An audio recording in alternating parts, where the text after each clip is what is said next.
त्यो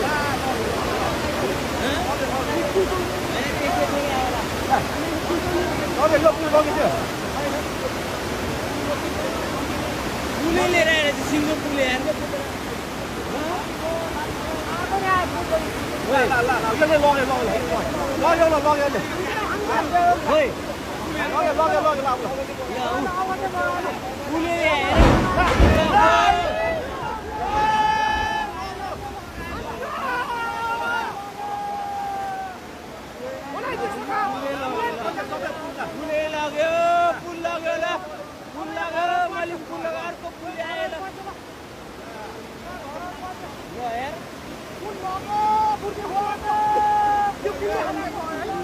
दुईटा पुल आयो एउटाले बङ्गाइदियो एउटाले लयो पुल लग्यो अब कति वर्ष